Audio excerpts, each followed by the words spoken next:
How much inflation would it take to kill you? And when I pose that question, you're probably wondering, what does that even mean? I got you. Firstly, inflation is just a general increase in prices of goods and services in an economy. Or just know stuff is finna cost more. Of course, you gotta know where it comes from, and that's fairly simple.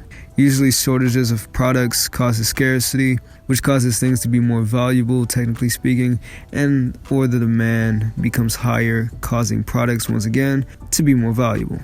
Or the government just prints more money, but that's not here nor there. Just know inflation is why your parents could go to the store with 25 cents and be sufficed, while you can barely go get some chips for $2. Now, how exactly is this gonna kill you? Well, inflation doesn't always come in the form of price increases. It can be exercised in value decreases. And what I mean by this is you'll get less product for the same price. I found out about this idea from a video by MatPat on Food Theory, where he discusses Dorito bags getting slightly smaller to compensate for inflation. This way, consumers wouldn't be mad about increasing prices and not notice any issues. Okay, with all this info, I can explain what we'll be doing.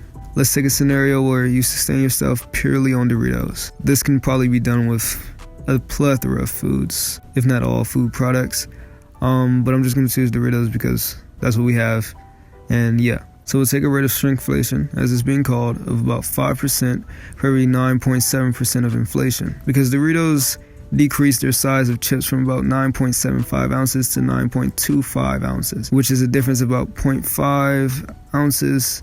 The math will be on the screen, don't worry, it's not very complex. I'll actually discuss it a little bit more when we get to the actual math, which then again isn't that complex either. Now we need to know how many Doritos we need to survive. A 9.25 ounce bag of Doritos is about 1,350 calories. So about 1.85 bags of Doritos gets you a nice daily recommended 2,500 calories for your average person. Let's go with 2 bags for safety and cleanness.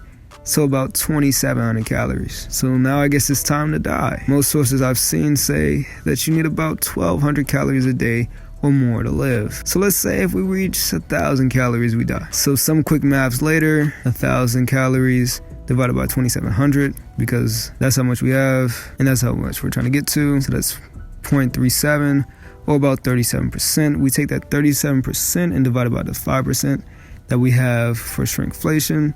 That gets us about 7.4.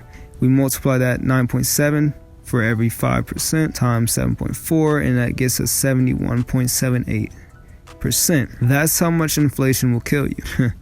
That's if you can't spend more money, but that'll just have to be the case for this scenario, because otherwise it's kind of pointless all around.